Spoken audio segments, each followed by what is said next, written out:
Right, it's Mike Kozak, Sore Fitness blog. We've been taking the last couple to talk about mobility in certain joints such as the ankle and the hip. Today we're going to kind of take it into a different direction and talk about some things we do here at Sore on a daily basis that really helps our strength, and that is grip training. And we do it with a couple of different methods, but mostly with our farmer's walks or our weighted carries that we do, and we have a different weighted carry that athletes perform on a weekly basis, and we essentially rotate them, and some of them work in a progression, so our more advanced kids might do some more stuff that are more intermediate and beginners. But strong grip equals strong athlete.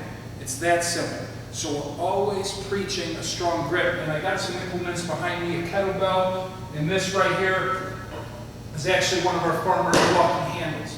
Now if I was to carry this with one arm, and I went with like a weak grip, and I would consider a weak grip anything where the bar or kettlebell or even a chin-up bar where it's just a finger grip, okay? The thumb's not wrapped around it.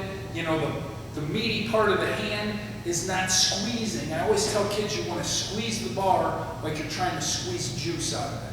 Okay, so our kids that struggle with bench are typically letting their wrist flail back, the bar ending up in the fingers, and if you just think about if you wanted to bend a piece of steel, which one of our cues on bench press is to bend the bar, okay? And if you tried to bend a bar like this with the bar in your fingers, the piece of steel is not going to bend. But if you really grip it tight and try to bend it and get that torque in your shoulders and really squeeze the heck out of it, okay, there you have a much better chance of squeezing that piece of steel.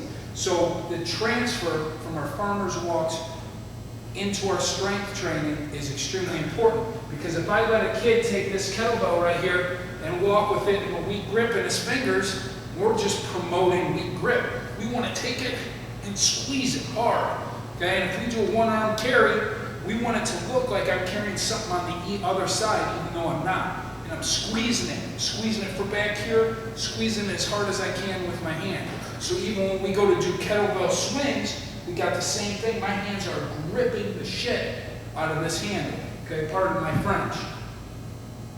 Farmer's walking handle. Our stronger kids carry this. Again, it's almost going to be we set up in a deadlift position. Deadlift, grip, extremely important. Weak grip, you're not going to pull heavy from the floor. Our kids that pull heavy from the floor are our best athletes, our strongest athletes, the kids that jump the highest, run the fastest. So when I go to pick up this handle, I am squeezing it with all my might. Okay, I got tension here in the shoulder, tension in my body.